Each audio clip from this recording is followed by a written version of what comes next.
There's nothing quite like the sugary rush that comes with an ice-cold glass of Coke. You've probably heard that Coca-Cola used to have cocaine in it, and that it was removed a long time ago, before it became the drink that we know today. But what if the story wasn't as simple as that? Did you know that actual coca leaves, the leaves that contain cocaine, are still used to make Coca-Cola? Welcome to Wiser. Don't forget to like and subscribe if you enjoy the video.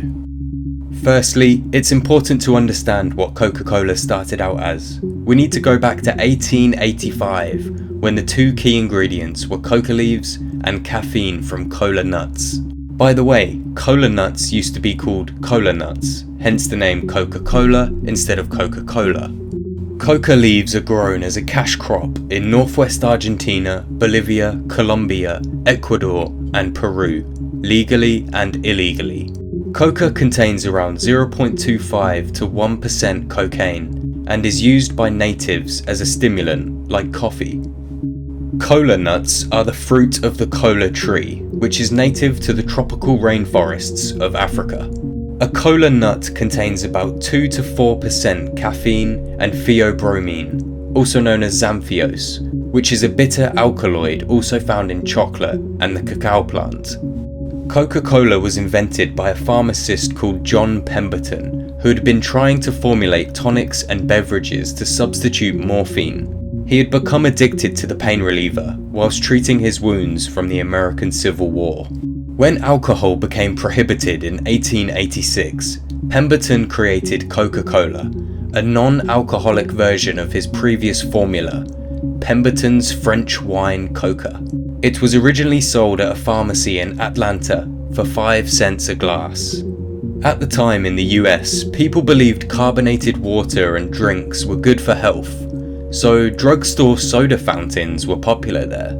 But it wasn't just the carbonation that Pemberton was peddling. He claimed that Coca-Cola was a cure for many diseases, including indigestion, nerve disorders, headaches, impotence, and of course, morphine addiction. It's estimated that Coca-Cola once contained 9 milligrams of cocaine per glass.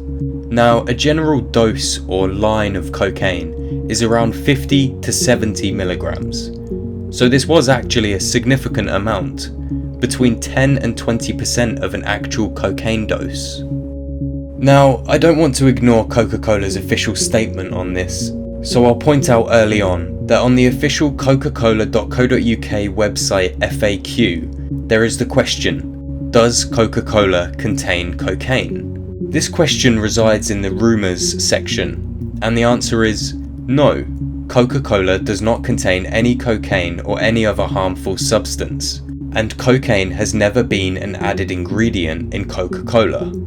I guess they have to protect their brand, but the fact of the matter is that Coca-Cola's original recipe called for coca leaves, which did contain cocaine. It wasn't an added ingredient per se, but it was there, even if it was a very small amount.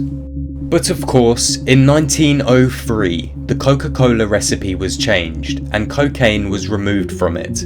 However, coca leaves continued to be a very important part of the recipe and flavour of Coca-Cola, and without them, it would really just be cola. Or would it? Because the company has also reportedly stopped using cola nuts in favour of artificial imitations. This is where it gets messy. Coca-Cola still needs coca leaves for its flavour, but coca leaves and cocaine are of course illegal to import into the States. Well, thanks to the unstoppable demand of Coca-Cola and a helping hand from the pharmaceutical industry, there is one company that is authorised by the Drug Enforcement Agency to import fresh coca leaves from Peru, the Stepan Company. Stepan import approximately 100 metric tons of dried coca leaf every year. They process the coca leaves and are left with pure cocaine and a coca leaf extract. The cocaine is sold to a pharmaceutical firm, which I will now pronounce completely wrong, called Mallinckrodt. They use it to create cocaine-based anesthetics for medicinal purposes. But that delicious cocaine-free coca leaf extract? It all goes directly to the Coca-Cola company. Believe it or not, this is how Coca-Cola is still made to this day. There is an unbreakable link between cocaine and the most popular soft drink on the planet. However, Coca-Cola are quite secretive of the actual recipe and manufacturing process, and there is a lot of contradicting information regarding this topic online.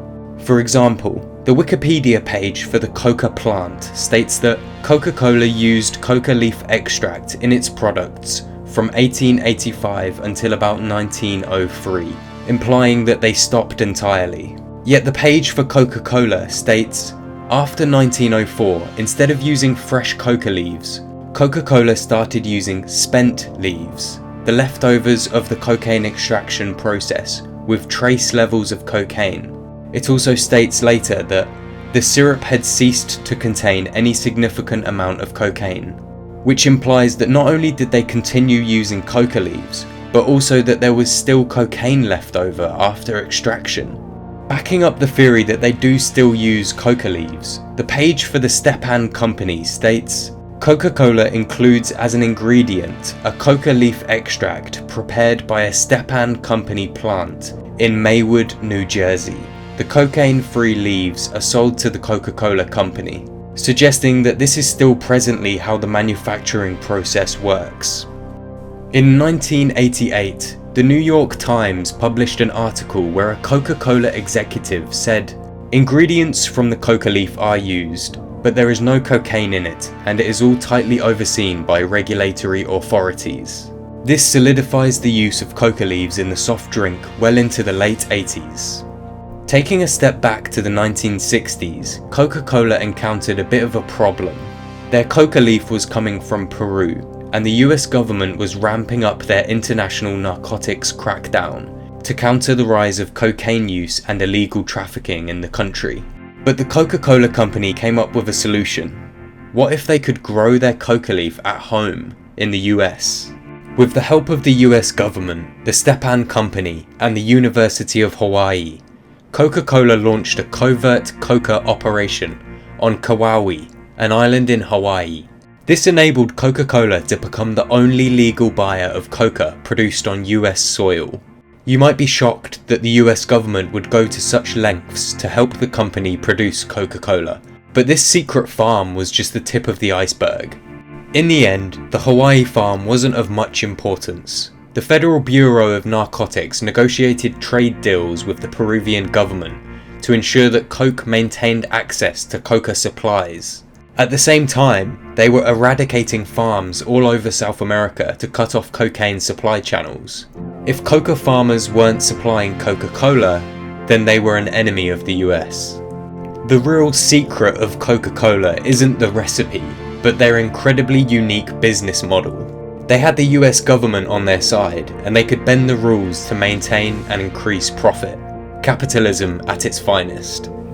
By 1999, Coca-Cola was the single largest purchaser of legally imported coca leaves in the United States.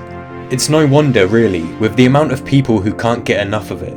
Every fast food joint and restaurant has it on tap. Every shop has cans and bottles in the fridge. More than 1.9 billion servings of Coca-Cola are sold in over 200 countries every day. It's in a league of its own, above all other soft drinks.